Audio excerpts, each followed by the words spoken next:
Mateus 9, 35 a 38. Diz assim, a minha Bíblia, a versão um pouquinho diferente da de vocês, é a Bíblia de Jerusalém, mas dá para a gente concordar. Jesus percorria todas as cidades e povoados, ensinando em suas sinagogas e pregando o Evangelho do Reino, enquanto curava toda sorte de doenças e enfermidades. Ao ver a multidão, teve compaixão dela, porque estava cansada e abatida como ovelhas sem pastor. Então disse aos seus discípulos: a colheita é grande, mas poucos os operários. Pedi, pois, ao Senhor da colheita que envie operários para a sua colheita. Que o Senhor abençoe, irmãos e irmãs, essa palavra no nosso coração e que Ele nos dê a orientação de que precisamos.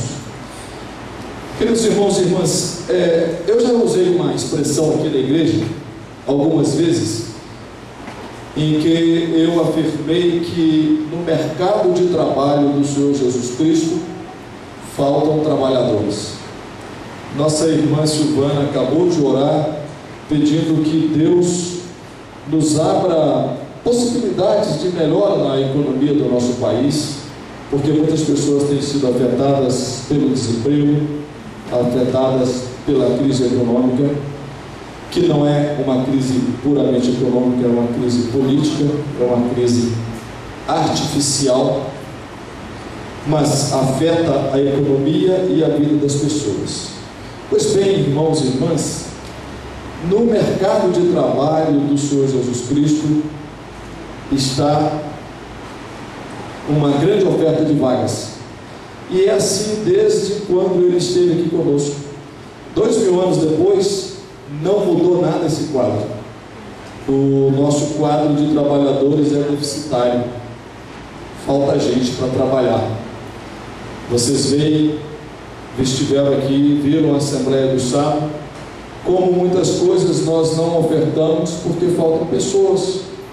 O CPMM gostaria de abrir atendimento à noite, mas faltam plantonistas. E esse é apenas um dos exemplos de como o mercado de trabalho do reino, ele demanda pessoas. O trabalho no reino é muito grande. Nós temos muitas coisas para fazer, desde o serviço do culto até o atendimento aos flagelados de um irresponsável rompimento de uma barragem que vem de barro. Desde quando você cerca uma barragem de minério com barro? Quando eu era criança lá na roça, eu fazia barragemzinha com barro, tudo bem, ela rompia, não causava problema nenhum. Mas hoje as duas maiores mineradoras do mundo fazem uma barragem de barro, e irresponsavelmente aquilo cai sobre a vida de tantas pessoas, destruindo ali sua história. E ainda tentam parecer uma imagem para a gente aí pela internet, pela televisão, de que essa empresa é boazinha. Mas é preciso ter cuidado.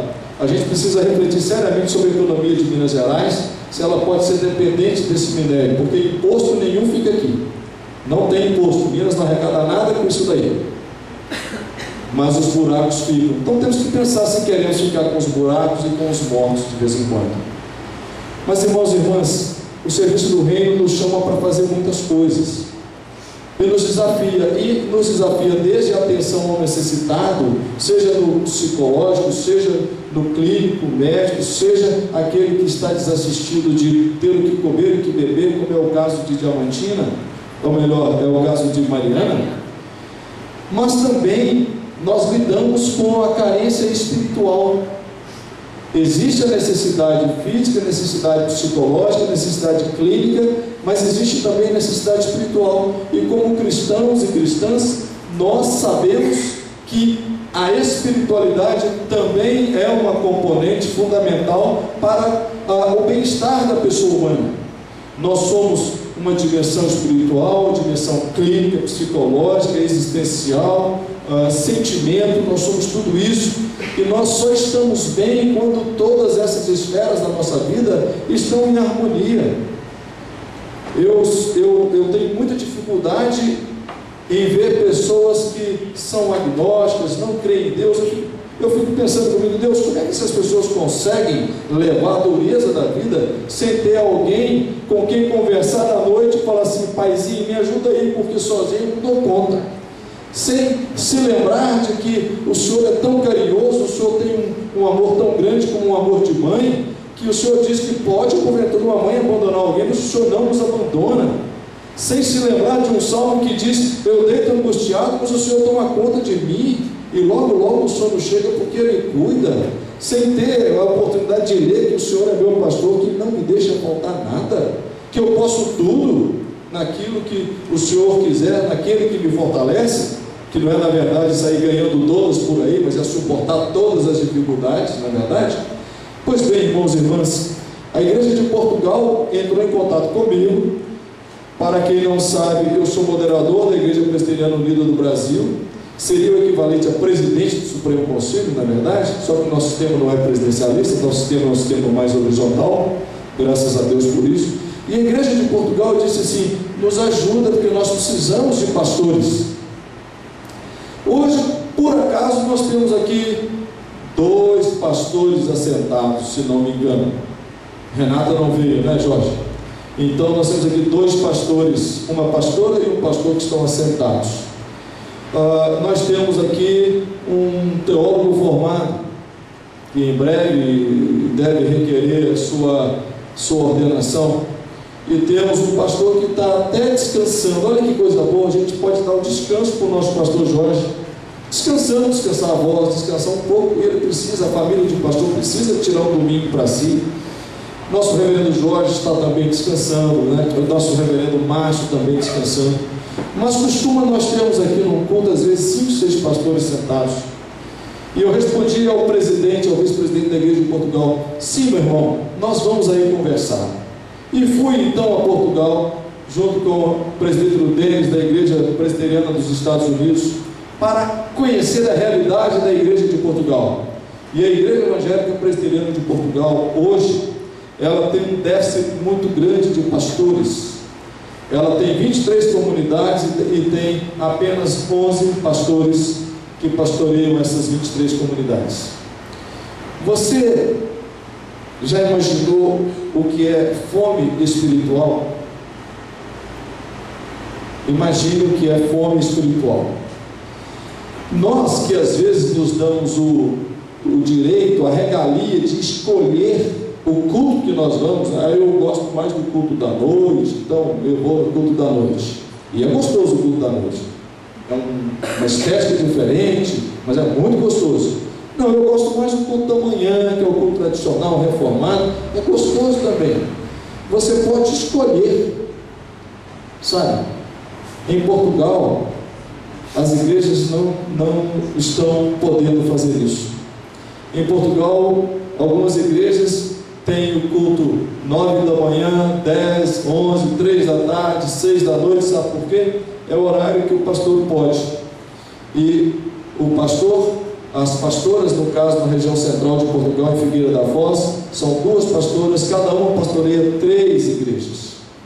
E ainda é presidente, uma delas é presidente de um centro social, que atende a 120 crianças numa creche, 70 pessoas idosas, porque em Portugal há muitos idosos e muitos idosos em condições de semi-abandono, porque a juventude de Portugal também está a se mudar para a França, para a Alemanha, para a Inglaterra, para a Holanda, que são países que pagam o salário mínimo 3 vezes maior que o salário mínimo de Portugal. O salário mínimo em Portugal gira em torno de 500 euros, na Alemanha são 1.500. Pois bem, Portugal sofre então um gap populacional. Os idosos e as crianças e os casais jovens não têm juventude. A juventude de Portugal está a ir embora. Pois bem, irmãos e irmãs, com isso as igrejas também se enfraquecem, porque a igreja que não tem jovem também se enfraquece. E o chamado pastoral também é um problema, porque a Igreja Presbiteriana de Portugal, ela tem essa dificuldade hoje com formação de pastores. Então lá estivemos e ouvimos aqueles irmãos falarem da necessidade E eu olhei para a realidade da IPU e falei assim: Senhor, o que nós podemos fazer como igreja? Nós temos pastores, temos pastoras, mas também podemos ajudar financeiramente, mesmo sendo uma igreja com dificuldades. Sim, podemos. Fomos até lá, até Portugal, visitamos as igrejas, visitamos a região de Figueira da Foz, visitamos a região de Lisboa. A igreja tem estrutura, a igreja tem história, a igreja tem teologia. A Igreja Presbiteriana de Portugal é muito parecida com a nossa IPU. É uma igreja que dialoga bem com a contemporaneidade. É uma igreja que sabe bem o seu papel, sua importância dentro de Portugal, um país majoritariamente católico romano, mas apenas católico romano nominal. Em Portugal, apenas 6% das pessoas vão à igreja. Ora, esse é um campo. Ou nós vamos ficar aqui assistindo essa presença muçulmana na Europa de tal maneira que nós corremos o risco de que a Península Ibérica volte a ser uma península muçulmana. Não tem aqui nenhuma fala xenofóbica, nem islamofóbica. A minha fala é cristã. Como cristão, eu acho que nós cristãos temos que fazer o nosso papel de tornar o Evangelho conhecido a toda criatura, se é que verdadeiramente cremos que Jesus Cristo é o Filho de Deus. Quanto à salvação, quanto à relação com Deus e de outras religiões, nós em Peru, essa questão para nós é uma questão resolvida. Nós estamos bem, como dizia Paulo, aqueles que sem lei pecaram sem nem pereceram, aqueles que tinham lei no seu coração serão julgados segundo a sua lei. Não tem aqui nenhuma fala contrária a nenhuma religião não cristã. Mas como cristãos temos que fazer o nosso papel de assegurar a presença cristã em Portugal. E isso tem sido feito de uma maneira pouco criteriosa, de uma maneira deficitária, ao ponto de 2 pastoras pastorearem 6 igrejas. Nós, IPU, podemos fornecer pastores para aquela igreja. Nós podemos fornecer pastores e podemos ajudar a sustentá-los. E a segunda igreja, na reunião passada de aprovação do orçamento, colocou 150 euros por mês como ajuda que a segunda igreja vai enviar para sustentar pastores em Portugal. E esse é um desafio, meus irmãos e minhas irmãs. Quem conhece o reverendo Márcio sabe que ele foi pastor em Portugal durante 5 anos e deixou sua marca, sua presença em Portugal. Até hoje, 20 anos depois, ele é lembrado como um pastor muito querido, que ensinou canções novas, que ensinou teologia, que deu aula de escola dominical, que cantou, que visitou. Você sabe o que é não ter visita de pastor? Você acredita que tem crente na igreja que enrola o pastor para o pastor não ir à casa dele visitá-lo? Você acredita nisso? Eu às vezes não acredito, mas dizem para mim que tem. O pastor fica assim: meu irmão, quando é que eu vou poder te visitar? Não, pastor, nós vamos ver aí e tal. Sabe, fica parecendo que o pastor está mendicando. Ora, é um dos atributos do pastor visitar e pastorear as ovelhas. E eu acho que você não pode recusar a visita do seu pastor quando ele quiser te visitar, ajeite com ele, sabe? Eu sei que às vezes tem problema em casa, não dá para você, tudo bem, mas dá para equacionar: pô, pastor, eu não posso receber na minha casa, mas vamos almoçar, então, vamos almoçar. Aí você pode receber o seu pastor. Pois bem, em Portugal, as pessoas estão morrendo de fome espiritual. E essa inanição espiritual, ela produz sofrimentos enormes. Você sabe o que é chegar na igreja e o templo está fechado? Você sabe o que é ir à igreja tentando ouvir uma porção da palavra de Deus e você não tem ninguém para lhe falar? Quero só corrigir, estou vendo mais uma pastora sentada ali, tá bom? Maria José, 2 pastoras e um pastor sentados aqui. Então, a inanição espiritual, essa, irmãos e irmãs, essa produz efeitos deletérios para o resto da vida. E nós somos responsáveis por isso, porque o Senhor nos chama, Ele nos desafia, Ele já nos disse que o campo está preparado, mas faltam trabalhadores. O campo está aberto. E nós vamos ficar aqui, 3 pastores sentados aqui, ó, 3. E lá em Portugal hoje, algumas igrejas vão ficar sem ter pastor. Eu viajei em Portugal um dia, visitei as 5 igrejas da região central de Figueira da Foz. Preguei em 2, o deles pregou em 2. E almoçamos em uma igreja de Bebedouro. No final do dia, eu estava morto de cansado, viajando aquela região, 30 quilômetros de uma igreja para outra. Estava morto de cansado.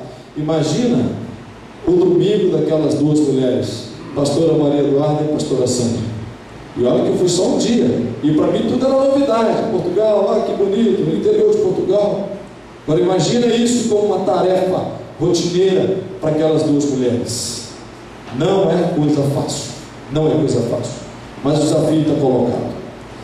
A Igreja Presbiteriana Unida do Brasil vai mandar no mínimo 2 missionários para Portugal a partir de julho ou agosto do ano que vem.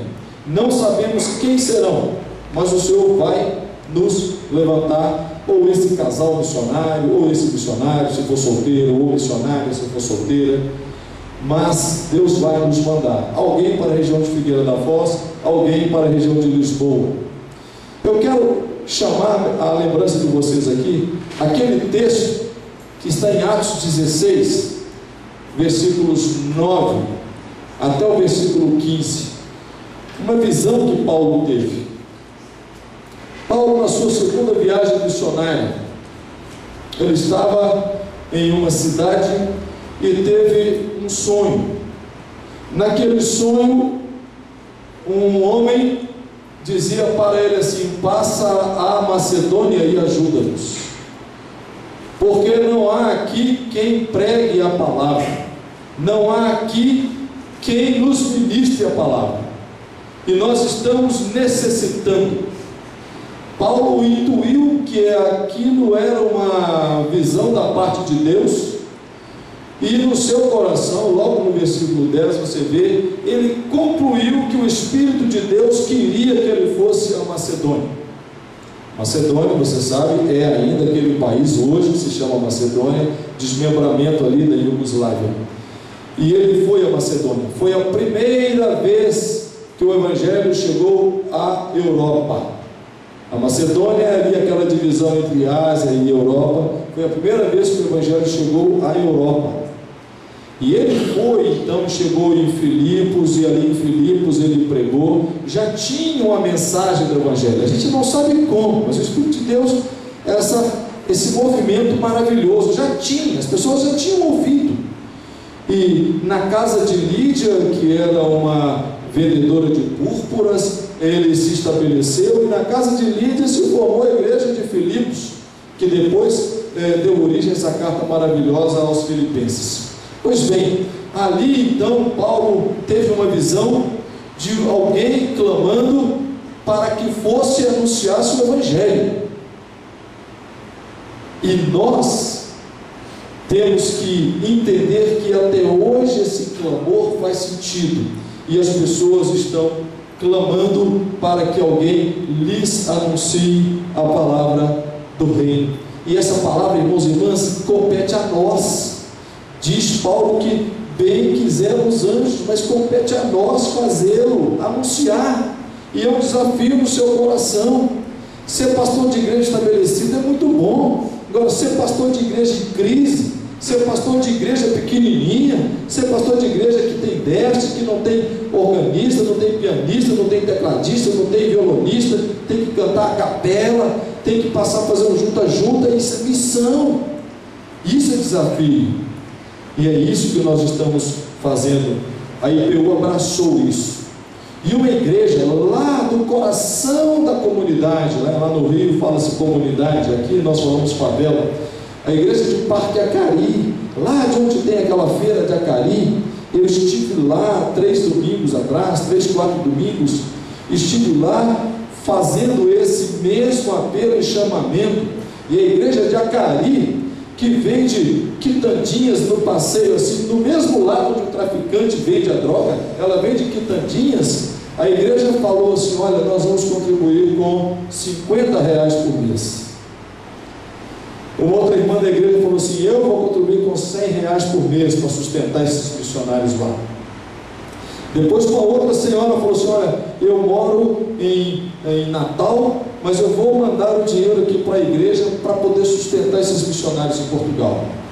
E quando eu falei aqui para o nosso conselho generosamente destacou €150 para manter um casal missionário em Portugal. Sabe por quê? Para as pessoas não terem fome espiritual, para que nós possamos nos alegrar em Portugal, que a essa hora já são 2 da tarde, 2:30, mas quando forem 2:30, daqui a um tempo, a gente vai estar aqui. Deus, a gente está recebendo a porção do Teu Espírito aqui na igreja, mas lá em Portugal também alguém já recebeu, porque eu sou participante desse projeto. E isso é um chamamento para você se envolver, se engajar, se Deus toca no seu coração. Eu peço ao Taylor, que ao Bruno, Léo, eu peço, vou passar para vocês aqui um videozinho de 26 segundos. 26 segundos, por favor, prestem atenção. É o português de Portugal e nós vamos repetir o vídeo.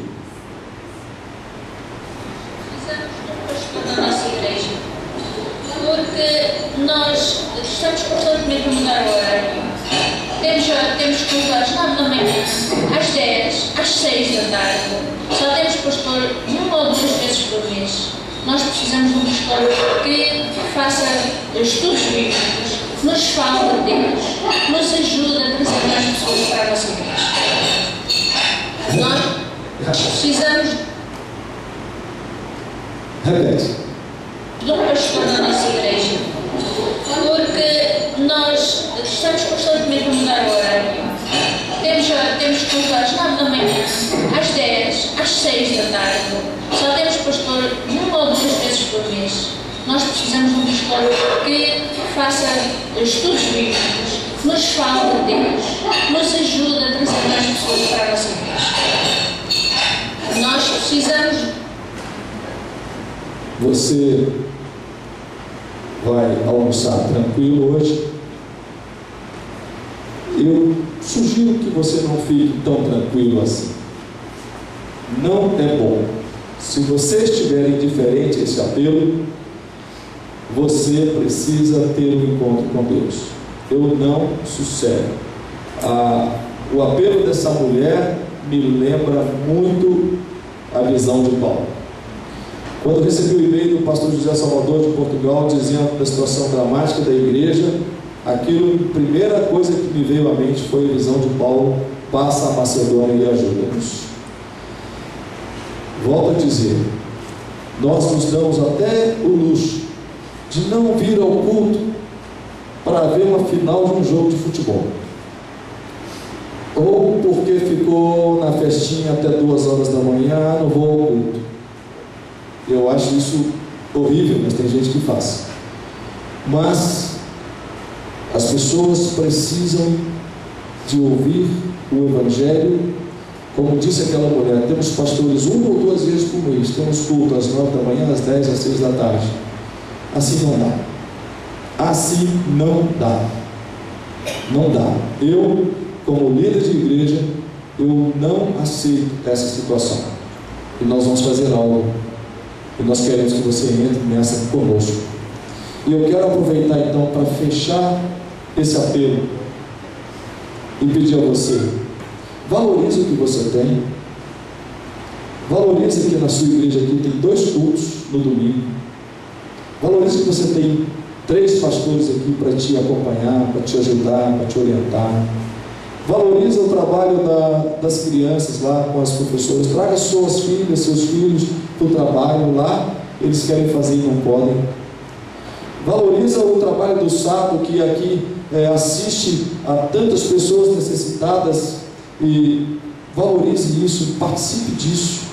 Dê graças a Deus porque aqui a gente pode ter. Valorize essa liberdade religiosa que temos no nosso país, até excessiva, e que tanto mal às vezes nos faz e coloca o nome do Evangelho numa posição tão ruim. Vide aí o presidente da nossa Câmara. Mas valorize. Valorize. Nós estamos tendo essa oportunidade de ouvir, de falar, de pregar, e outros não têm. Por causa disso, eu quero convidar você a cantarmos um hino que nos desafia a fazer isso. E eu convido você a nos colocar de pé.